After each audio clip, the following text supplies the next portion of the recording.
fueron admirados y temidos en su propio tiempo. Antiguos guerreros que inventaron los campamentos de entrenamiento de reclutas, el asalto frontal, la educación subvencionada por el Estado y un estilo de vida y una estética que aún hoy llevan su nombre. Son los espartanos, y esta es su historia. Esparta. Código de honor. Segunda parte. A finales del siglo VII a.C., Grecia era una enorme confederación de más de 1000 ciudades-estado, completamente independientes, cada una con su propio carácter y reputación.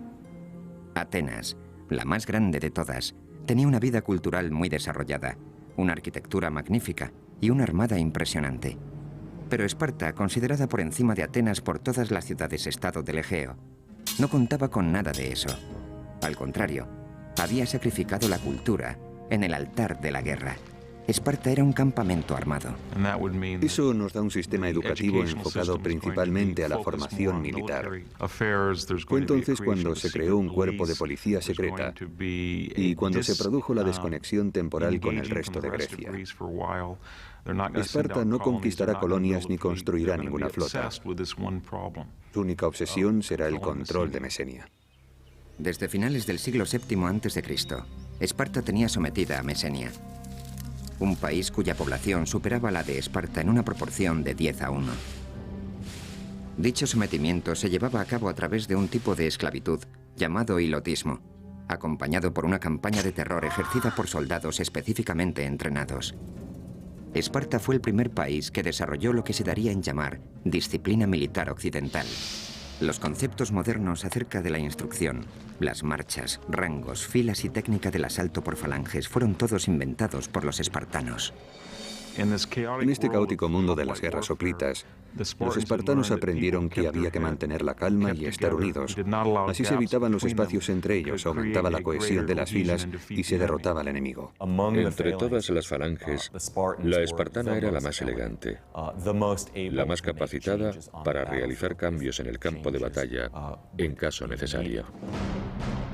Asimismo, los espartanos rediseñaron de arriba a abajo el armamento de guerra. El instrumento clave era el oplón, de 91 centímetros y medio de diámetro, un escudo que portaba cada uno de los soldados. De ahí el término hoplita para describir al soldado espartano y a todos los que después adoptaron sus métodos.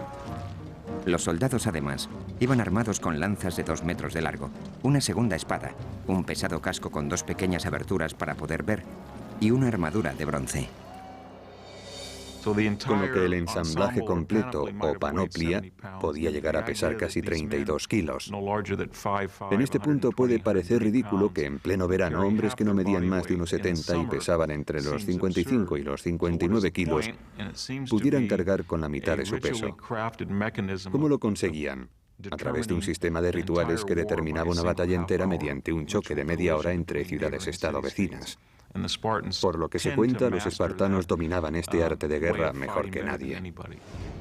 Las batallas se decidían mediante tácticas rápidas, definitivas y mortales, basadas en el trabajo en equipo y en la agilidad. Pero durante casi más de 100 años, este arte de guerra fue más una teoría que una realidad. Sin embargo, a partir del siglo VI a.C., los espartanos dejaron de conformarse con haber conquistado y sometido a los mesenos. Volvieron entonces la vista al norte, a la ciudad-estado de Tegea, para expandir su territorio en esa dirección. Sin embargo, Esparta era una de las ciudades-estado con sentido religioso más profundo de Grecia, y no podía actuar sin el consentimiento previo de los dioses. Una delegación fue enviada a Delfos con el fin de obtener la bendición de Apolo, del que creían hablaba a través de una sacerdotisa o Pitia.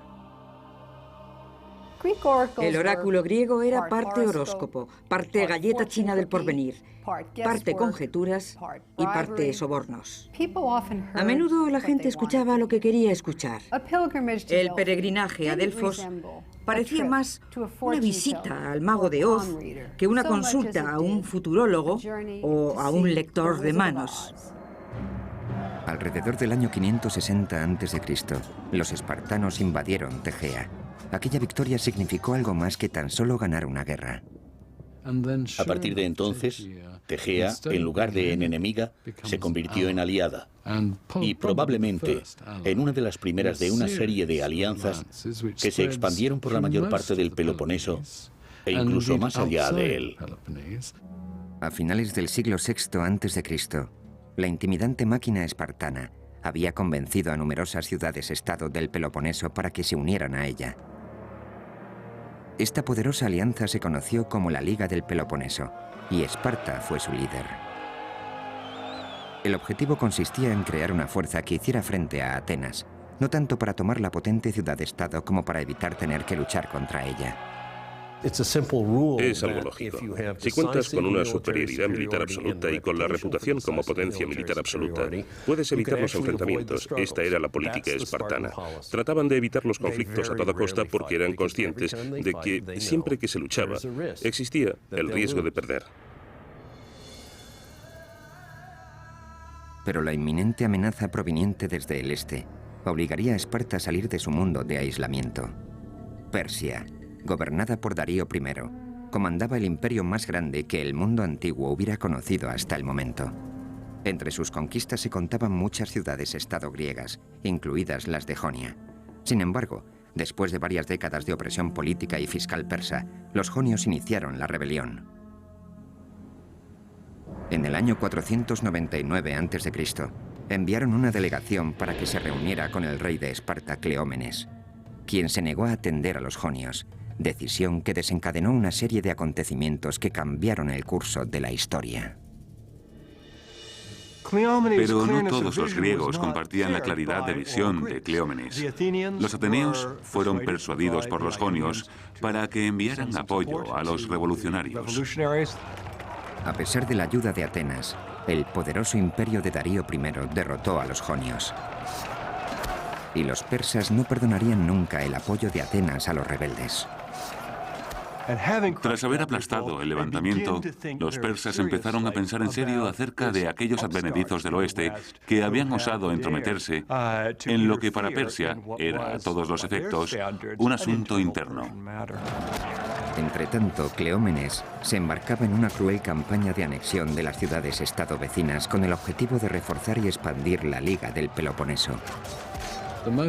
La acusación más atroz formulada contra él fue la de haber llevado durante el ataque a Argos a unos 6.000 hoplitas argivos, según sus propias palabras, a un bosque sagrado y después ordenar a los hilotas, no olvidemos que los hilotas no eran espartanos, que prendieran fuego al bosque.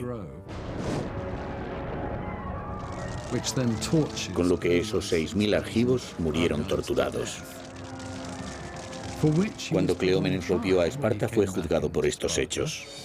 Los cargos eran muy graves y ni el rey estaba exento de responder ante la ley espartana. Cleómenes se enfrentaba a la posibilidad del exilio.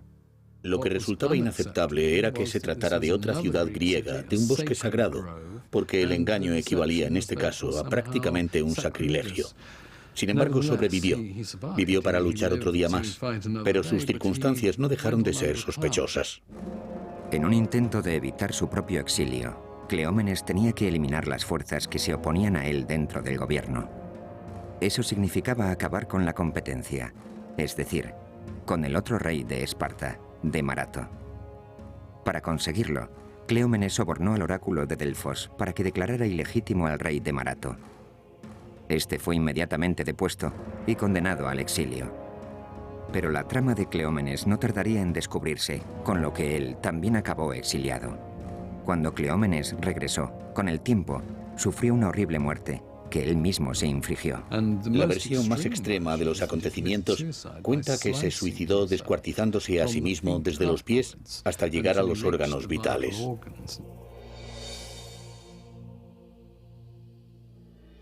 Cleómenes, que sería conocido por siempre como Cleómenes el Loco, fue sustituido por el rey Leónidas, un hombre que llevaría a los espartanos hasta donde nunca habían llegado tras enfrentar a todo el mundo antiguo en una guerra de proporciones épicas. A principios del siglo V a.C., una línea dividía a las ciudades-estado griegas en dos grupos muy distanciados, las que apoyaban a Esparta y las de la órbita de Atenas. Mientras Esparta trataba de mantener su política de evitar a toda costa la guerra, Atenas empezaba a prepararse para la posibilidad de un enfrentamiento con los persas. Corrían noticias de que Darío I de Persia estaba ávido por castigar a los atenienses por haber apoyado el levantamiento frustrado de los jonios en el 499. Darío nunca olvidó aquello, nunca olvidó la humillación. De hecho, entre los griegos reinaba la convicción de que Darío tenía un esclavo que le susurraba constantemente al oído: Señor, no perdone a los atenienses. En agosto del año 490 a.C., Darío I formó una pequeña flota de barcos cargados con tropas para atacar a los atenienses. La expedición persa se aproximaba a Maratón, en la costa nororiental de Ática. El tamaño y el equipamiento de la flota persa superaba con creces lo que creían tener los atenienses. Cuando los atenienses se dieron cuenta de que los persas se acercaban de verdad y de que estaban a punto de desembarcar en Maratón, enviaron a un mensajero a Esparta. El carácter de las relaciones entre esta y Atenas había ido variando, a veces amistoso, a veces lo contrario. Pero los atenienses reconocían que Esparta era la potencia militar más importante de Grecia. Según cuenta la historia, el mensajero recorrió 225 kilómetros en 2 días, solo para que los espartanos acabaran contestando que enviar tropas suponía interrumpir las fiestas cárneas, una ceremonia sagrada dedicada a Apolo. Esparta prometió enviar refuerzos cuando las fiestas hubieran acabado, 10 días después. Los atenienses tuvieron que hacer uso de todas sus fuerzas. Enviaron todos los hombres disponibles, unos 9.000 efectivos de infantería armados al completo, que se cuadraron ante las tropas persas, seguramente 2 o 3 veces más numerosas que ellos, en la llanura de Maratón. Durante varios días, atenienses y espartanos se vigilaron desde la distancia al calor del sol de agosto. Al final, cuando empezaron a avistarse los refuerzos espartanos, el general Miltíades ordenó un ataque sorpresa sobre el enemigo. El ejército persa quedó hecho jirones. Los equipados hoplitas atenienses demostraron ser más de lo que los hombres de infantería persas, solo ligeramente armados, podían asimilar. La masacre fue irremediable. A todo esto, los atenienses habían enviado otro mensajero de nuevo a Atenas para anunciar su victoria. Tras la heroica victoria conseguida por los atenienses, llegó por fin una tropa de refuerzo de 2.000 hoplitas espartanos, pero no había quedado nadie contra quien luchar. Cuando el ejército espartano llegó a Maratón, los atenienses les mostraron satisfechos los cadáveres de los persas a quienes habían abatido con toda facilidad. Eso fue algo que los espartanos recordarían siempre. Mientras tanto, los persas empezaron a tramar su venganza. En el año 486 a.C., Darío I eligió a su hijo, Jerjes, para que lo sucediera. Jerjes planeó minuciosamente una nueva y mucho más elaborada invasión de Grecia, un plan que tardaría años en poner en práctica.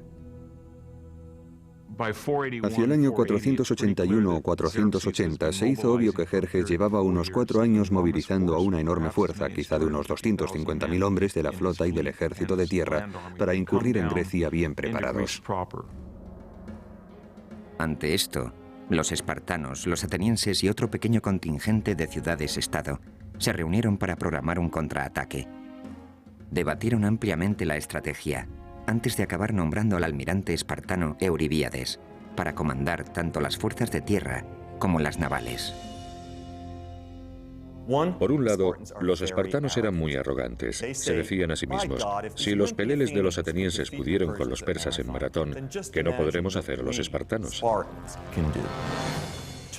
Por otro, los más cultivados pensaban: no hay por qué temer a los persas, porque aunque sean muchos, no son soldados de infantería especialmente destacables, mientras que nosotros somos los mejores del mundo.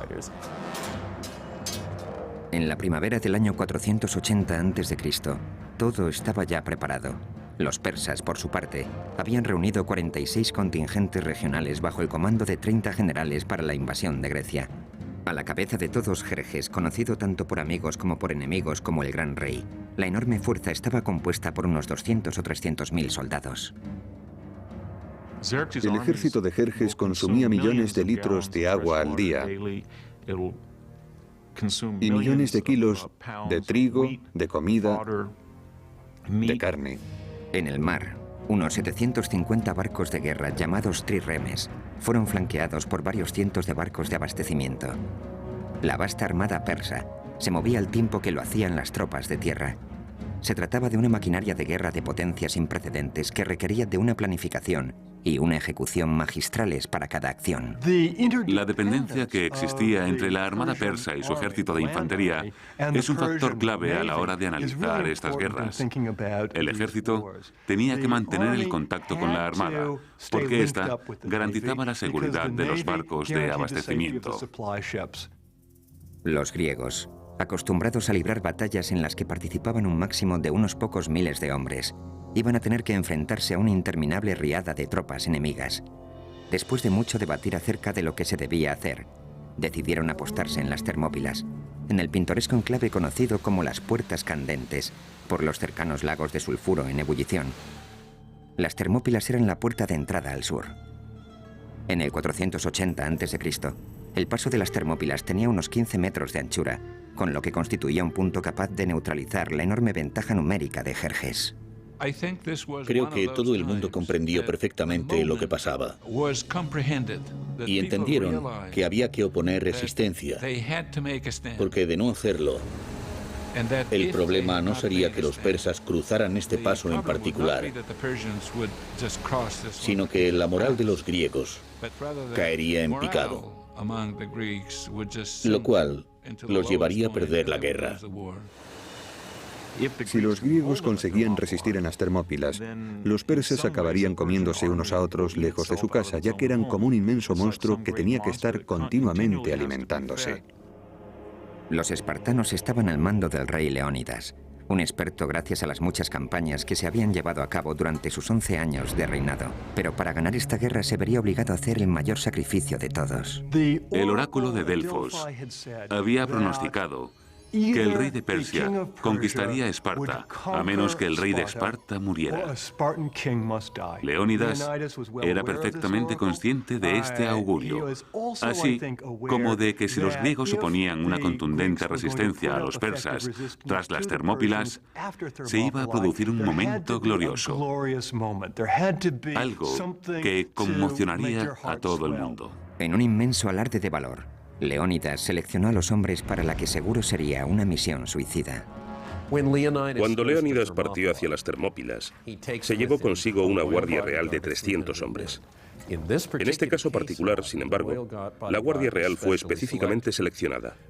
No solo se eligió a los hombres en función de sus méritos, sino teniendo en cuenta que cada uno de ellos dejara un hijo como descendencia. Creo que los espartanos sabían, así como Leónidas, que iban a la guerra a morir, y en realidad eso era para lo que habían sido entrenados durante toda su vida. Creo que asumieron el valor psicológico que esa hazaña tendría para el resto de los griegos que vinieran después. Creo que estaban representando una especie de obra que sirviera de inspiración al resto de Grecia. Para los espartanos, morir por su país era la forma más honrosa de hacerlo. En agosto del año 480 a.C., el gigante y poderoso ejército persa avanzó hasta el atajo que cruzaba la soleada llanura. Entonces se produjo un majestuoso despliegue de potencia y fuerza. El ejército persa, encabezado por Jerjes, era inmenso. Contaba al menos con 200.000 efectivos. Los griegos no superaban los 7.000, incluidos los 300 hoplitas de la élite espartana. El motivo por el que los espartanos enviaron una tropa tan reducida queda en su conciencia. Podrían haber sido más afortunados si hubieran mandado un ejército completo. Alegaron que esas hubieran sido sus intenciones, pero que un festejo religioso les impidió enviar más que una tropa de avanzadilla. Algunos cínicos afirman que los espartanos nunca pretendieron enviar una fuerza completa, porque sabían que iban a perder. Necesitaban hacer algo destacable, un acontecimiento espectacular, así que sacrificar 300 hombres se presentaba como la solución perfecta. Los espartanos, dirigidos por Leónidas, estaban preparados para luchar hasta la muerte.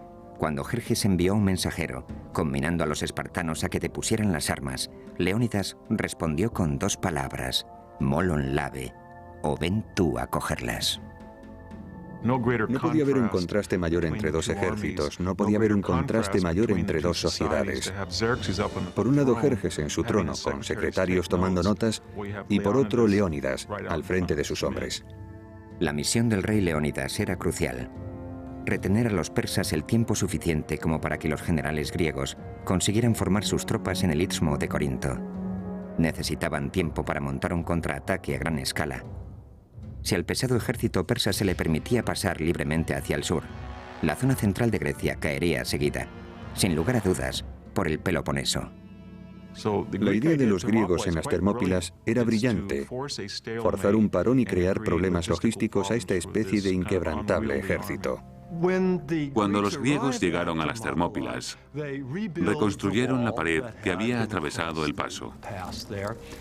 La idea era enviar por rotación unidades griegas que lucharan en la limitada zona que se extendía justo enfrente de la pared. Los persas no podrían emplear todos sus efectivos porque el terreno en el que los griegos pretendían luchar era muy reducido. Entretanto, el pueblo de Delfos consultaba el oráculo, que les advertía que debían invocar a los vientos porque ellos serían los mejores aliados de Grecia. Tan pronto como hubieron tenido esta revelación, se desató una terrible tormenta. La magnífica armada persa se dispersó por la costa magnesia, que carecía de puerto, y allí perecieron más de 200 barcos. Jerjes montó en cólera ante la inesperada pérdida y quedó desconcertado por el nimio reto que se le proponía a su poderoso ejército en las Termópilas. El gran rey ordenó a un soldado de avanzadilla que reconociera el terreno y le informara de las dimensiones completas del enemigo. Cuando divisó a los espartanos, estos, en lugar de estar implorando u ofreciendo su rendición o algún tipo de negociación, estaban arreglándose, peinándose, echándose aceite y abrillantando sus armas. Querían dar la idea de que esperaban esta batalla con entusiasmo, más que con terror. El jinete se quedó pasmado, sin poder creerse que esos pocos hombres fueran a intentar defender el paso. Enseguida se requirió el consejo de Demarato, el rey espartano exiliado que había huido a Persia hacía más de una década. El rey Jerjes quería saber lo resistentes que podían ser aquellos hombres. Si trajéramos a uno de ellos aquí ante el tribunal, ¿podría acabar con 10 de nosotros? Demarato le dijo que hombre a hombre no, que no eran mejor que nadie, pero que en grupo, la cohesión de la unidad que iba a defender el paso se revelaría muchas veces más potente que lo que podría parecer por su número. El mensaje de Demarato era claro: no subestimar a los soldados espartanos. Llevaban la guerra en la sangre, era su modo de vida. Todo estaba listo. Tanto las fuerzas griegas como las persas se encontraban preparadas para la batalla. Lo que iba a ocurrir después marcaría el futuro de la democracia. Año 480 a.C. El verano toca a su fin. La suerte del mundo occidental está echada.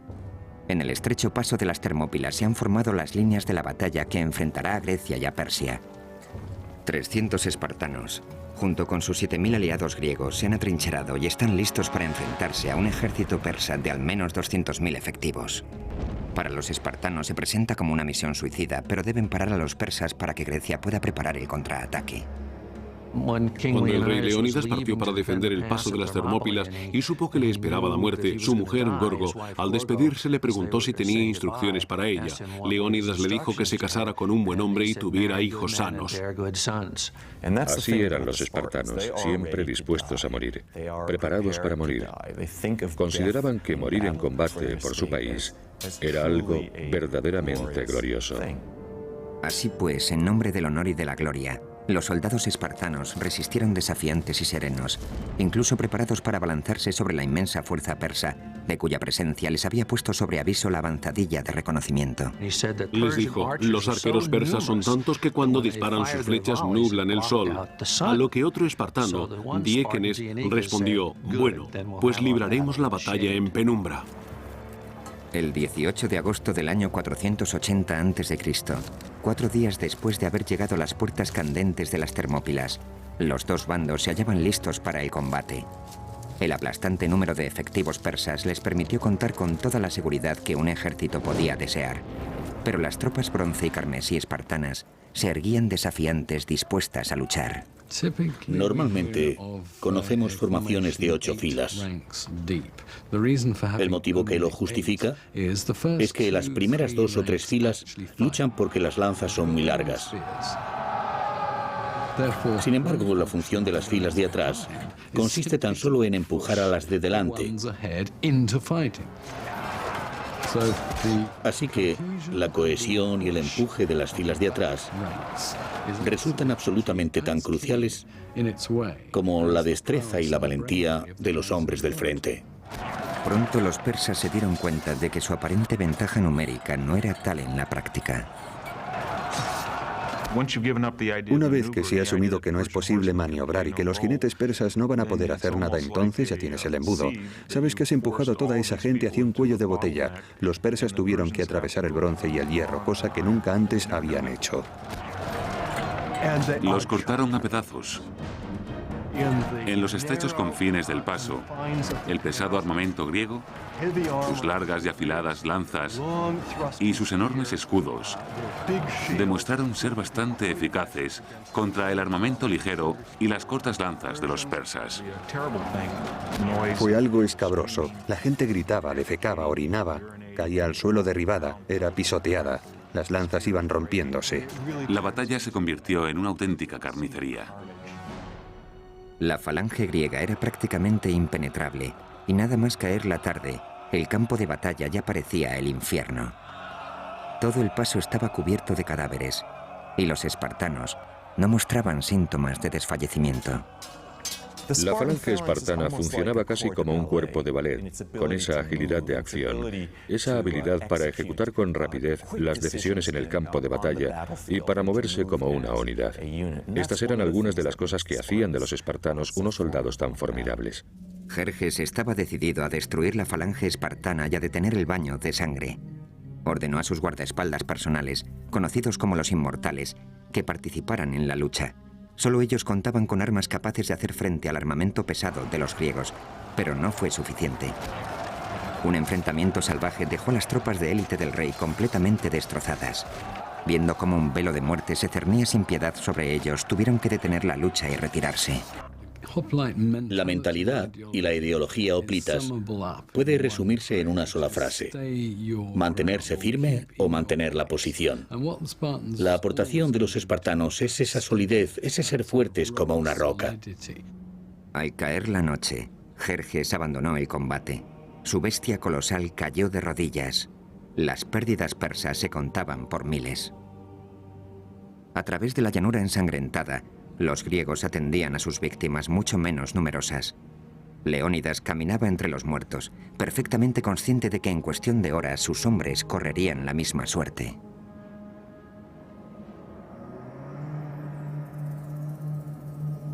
La mañana amaneció fría y clara el 19 de agosto del 480 a.C.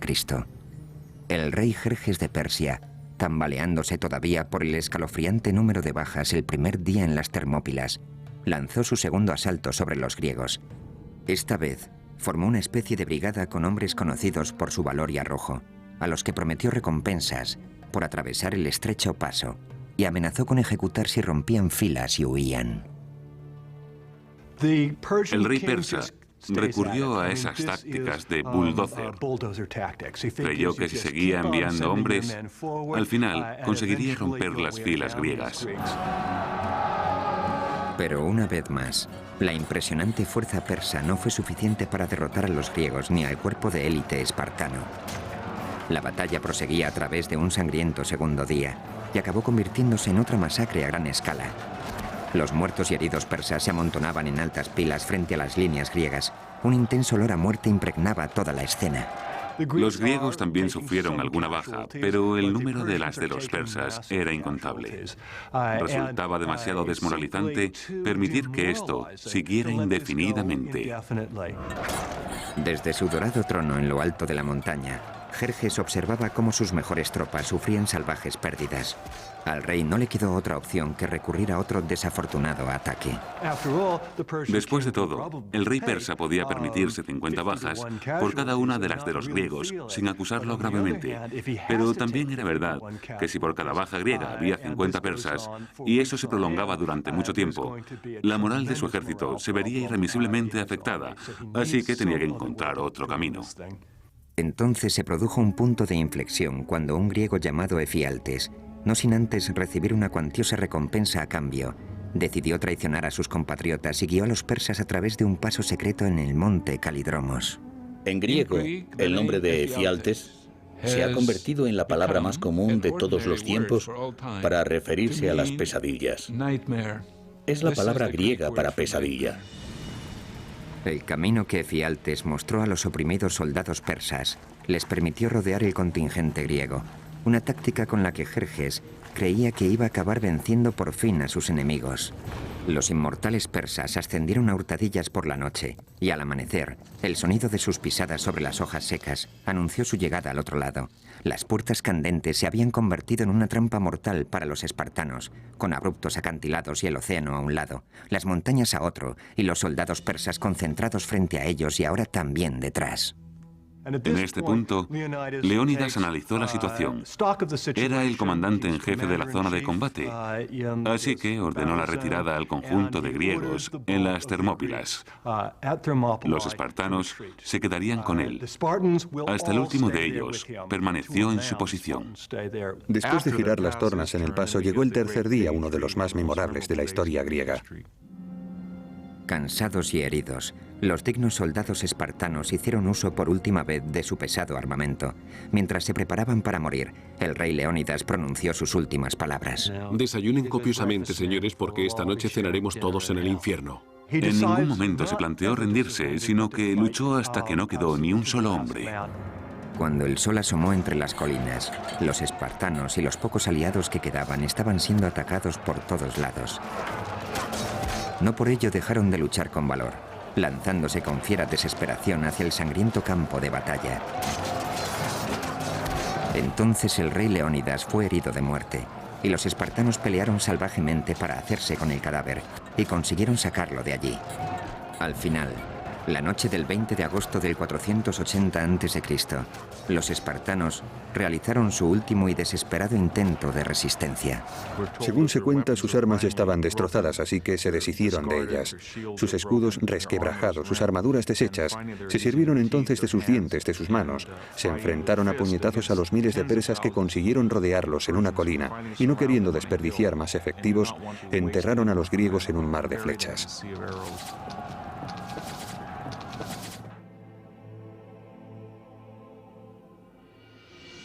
A primera hora de la tarde, todo había acabado.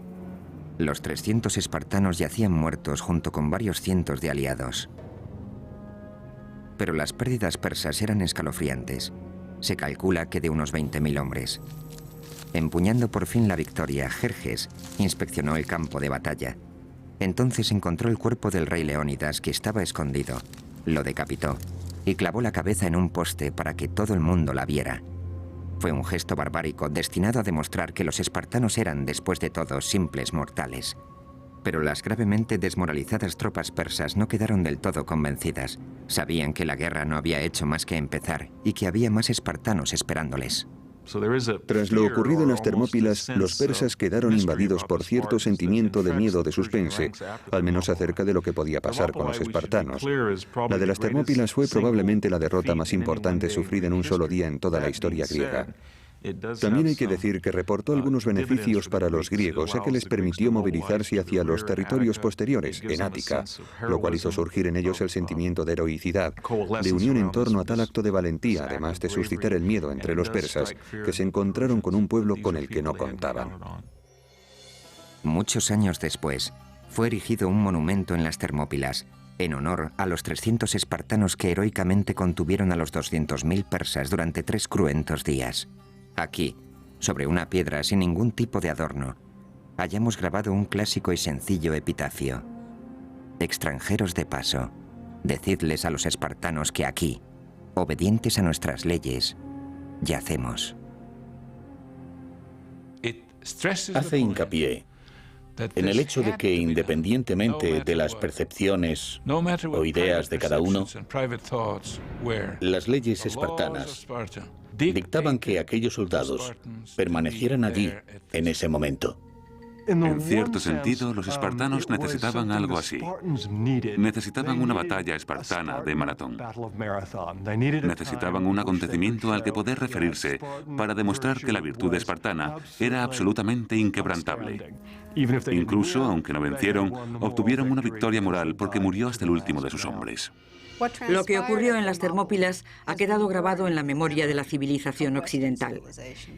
Después de la caída del Álamo, el periódico local de Nacogdoches, Texas, declaró que las Termópilas ya tenían su equivalente. Ahora, con la brecha en la primera línea de defensa griega, los persas tenían libertad para avanzar hacia el sur, a través de Ática, aplicando la táctica arrasar e incendiar, sin respetar a nada ni a nadie. Cosechas y granjas enteras invadidas por las llamas, estatuas de dioses demolidas, templos destruidos, incluso la Acrópolis fue víctima del fuego. Cuando empezó a correr el rumor por Grecia de que todo el país estaba ardiendo, muchos atenienses estuvieron al borde de la sublevación. Nunca hubieran podido imaginarse que las tornas iban a dar un determinante giro. En las últimas décadas del siglo V a.C., todas las fuerzas de Grecia se unieron rápidamente en contra del enemigo común, el aparentemente invencible ejército persa, formado por más de 200.000 efectivos. Tras la batalla de las Termópilas en el año 480 a.C., el ejército y la armada persas tenían camino libre para avanzar hacia el sur, hacia Atenas. La moral griega aparecía por los suelos y la derrota inminente. Entonces decidieron confiar en un astuto y respetado comandante ateniense llamado Temístocles. Y el poderoso comandante decidió evacuar el interior del país y trasladar al pueblo a la isla de Salamina, confiando la esperanza de Grecia en una batalla naval. Entonces los atenienses determinaron abandonar su territorio con la intención de evitar enfrentarse a los persas en una especie de batalla a la desesperada en tierra. Sin embargo, más que abandonar su territorio, lo que hicieron fue enviar a las mujeres y a los niños a campos de refugiados al sur de Grecia, tras la muralla del Istmo, y enfocar todas sus expectativas en su armada. Bajo la oscuridad de la noche, la armada griega se embarcó hacia la bahía de Salamina, a unos 97 kilómetros al sur por la costa. Debido a su estrecho canal, Temístocles estaba convencido de que Salamina constituía un punto ideal para contrarrestar la superioridad numérica y la gran movilidad de la flota persa. Temístocles era consciente de que si batían a la armada persa, vencerían la guerra, o al menos darían un gran paso en esa dirección porque el ejército persa dependía significativamente de su armada. La armada griega estaba en posición. Temístocles diseñó una inteligente táctica para llevar al rey Jerjes a dar un paso fatal. Temístocles le envió un esclavo que le dijo que el rey quería ser su amigo, que había visto la luz y que para demostrarlo le informaba de que si atacaba en ese momento podría capturar a toda la flota griega. En una carta entregada por un esclavo, Temístocles explicaba los planes para el abandono griego de Salamina, que se llevaría a cabo al cobijo de la noche del día siguiente. Jerjes creyó que era su gran oportunidad. Después de todo, ya tenía experiencia con los traidores. Efialtes había aparecido en el momento justo en las Termópilas y ahora aparecería otro, Temístocles. Convencido de que la armada griega estaba sumida en el caos más absoluto, Jerjes decidió que era el momento justo para atacar. Y así lo hizo. Jerjes lanzó la flota persa contra la griega en las estrechas aguas que rodean Salamina. Es decir, hizo justo lo que Temístocles esperaba. Temístocles conocía estas aguas a la perfección y había colocado su flota de manera que la estrechez pudiera servirle de ventaja. Asimismo, sabía perfectamente cuándo el viento iba a soplar por detrás de ellos y con ello el momento en el que podrían cargar con más eficacia. Entonces, cuando los persas se abalanzaron sobre ellos, los griegos atacaron también con sus barcos.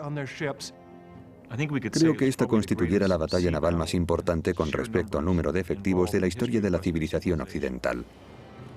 Mientras la flota griega avanzaba como un pulpo gigantesco desde su guarida de rocas, el rey Jerjes se encontraba a salvo en su trono dorado en las alturas del monte Egeleo. Para cuando se quiso dar cuenta de que su poderosa vanguardia estaba atrapada, tenían la soga echada al cuello. La ventaja numérica de los persas, 400 trirremes frente a los 300 griegos, quedó neutralizada por los reducidos estrechos. Todo el contingente quedó atrapado rápidamente en una especie de tapón. Los barcos persas fueron privados de su capacidad de maniobra. Una vez que consiguieron convertir la batalla en una embestida y hacer algunas incursiones, la flota persa, que ahora perecía ahogada, se convirtió en su mejor aliada. Los barcos griegos enviaron marinos, hoplitas, que saltaban de barco en barco, dejando tras ellos una estela de sangre.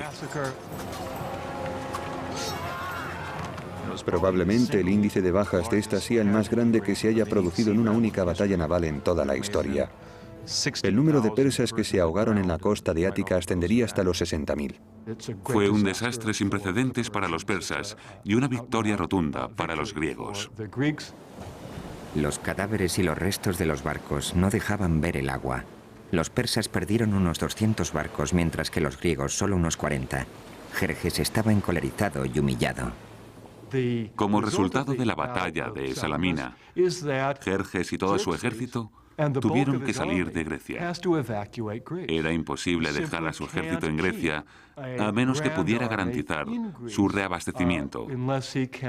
Con la pérdida del control en el mar, la pérdida de dominio sobre el agua, resultaba muy arriesgado. Así que tuvo que evacuar al grueso de su ejército. Pero el primo de Jerjes, el general Mardonio, fue designado personalmente para dirigir la guerra en Grecia. Con una fuerza de primera formada por 30.000 hombres, Mardonio se trasladó hacia el norte, hacia Tesalia, donde contaban con suministros suficientes para que sus hombres sobrevivieran al invierno. Entretanto, volvía a surgir el recelo entre Atenas y Esparta. Los atenienses, que sufrieron el mayor número de bajas en las batallas navales, esperaban un quid pro quo por parte de los famosos soldados hoplitas espartanos y querían que lanzaran un asalto en tierra contra los persas. Mardonio supo de las profundas desavenencias que separaban a su enemigo e intentó aprovecharse de ellas. Uno de los vasallos de Jerjes, un rey macedonio, fue enviado a informar a atenienses y espartanos de que si se iban sin más, Jerjes los trataría con dignidad. Los atenienses, creyendo que así obligarían a Esparta a movilizar su máquina militar al completo, consideraron el trato. Los atenienses dejaron que a Esparta llegara la velada amenaza de que si no venían para defender Ática, si no se movían hacia Beocia, ellos se rendirían. O peor, los atenienses insinuaron lo impensable, una alianza con Persia. En este punto, los impasibles y escurridizos embajadores espartanos decidieron que el juego de ajedrez político debía terminar. Los griegos se unirían para librar la batalla definitiva contra Persia, cerca de la ciudad de Platea. Tenían que ir todos en la misma dirección. Fue entonces cuando el liderazgo espartano saltó a primer plano. Los espartanos estaban ahora bajo las órdenes no de un rey, sino de un regente, Pausanias. En el verano del 479 a.C., las fuerzas persas habían visto su número reducido en más de 50.000 efectivos. Hacia el sur, Esparta movilizó a 5.000 de sus mejores soldados y Atenas contribuyó con una tropa adicional de unos 8.000. Entonces, los espartanos armaron a 35.000 hilotas mesenos, ofreciéndoles la libertad a cambio de su arrojo en el campo de batalla. Pausanias parecía tener una capacidad nata para organizar.